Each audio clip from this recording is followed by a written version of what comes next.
એક cup ચોખામાંથી tasty એવો નાસ્તો બનાવવા માટે અહીંયા મેં એક કપ ચોખાને 2 કલાક પાણીમાં પલાળી લઈ લીધા છે. હવે આપણે ચોખામાંથી બધું જ પાણી કાઢી જારમાં ઉમેરી દઈએ. સાથે એક કપ દહીં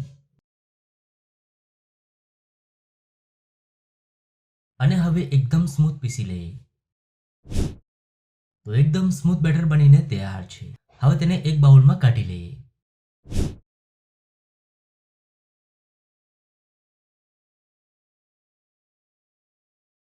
હવે તેમાં 1/4 કપ રવો ઉમેરી દઈએ અને હવે એકદમ સારી રીતે મિક્સ કરી દઈએ.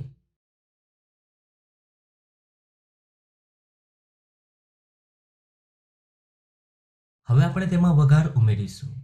તો અહીંયા મેં 1 ટીસ્પૂન તેલને ગરમ કરી લઈ લીધું છે. હવે તેમાં ઉમેરીશું અડધો ટીસ્પૂન રાઈ, અડધો ટીસ્પૂન જીરું, થોડા મીઠા લીમડાના પાન અને થોડી કોથમીર. હવે વઘારને બેટરમાં ઉમેરી દઈએ અને હવે એકદમ સારી રીતે મિક્સ કરી દઈએ.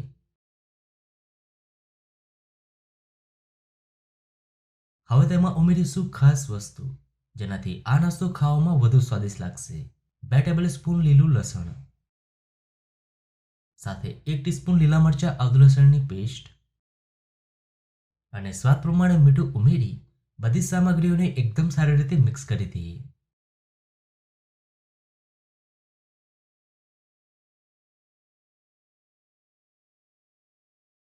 હવે નાસ્તાને સોફ્ટ અને ફૂલેલો બનાવવા માટે તેમાં ઉમેરીશું અડધી નાની ચમચી કુકિંગ સોડા અને હવે બરાબર મિક્સ કરી દઈએ. જો તમારી પાસે કુકિંગ સોડા નથી તો અડધો ટીસ્પૂન ઈનો પણ લઈ શકો છો.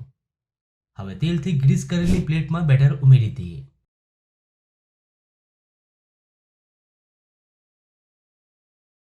અને હવે સ્ટીમરમાં મૂકી 15 મિનિટ મીડિયમ ફ્લેમ પર સ્ટીમ કરી લઈએ.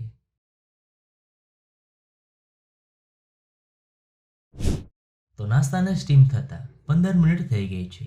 હવે તેને ચેક કરી લઈએ. તો નાસ્તો ખૂબ સારી રીતે સ્ટીમ થઈ ગયો છે. હવે તેને ઠંડો કરી કટ કરી લઈએ. તો અહીંયા મેં નાસ્તાને કટ કરી લઈ લીધો છે.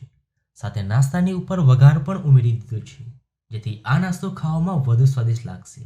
તો તમે જોઈ શકો છો નાસ્તો એકદમ સોફ્ટ અને જાળીદાર બન્યો છે. તો તમને આ નાસ્તાની રેસીપી કેવી લાગી? જો રેસીપી ગમી હોય તો વિડીયોને લાઈક અને શેર કરજો.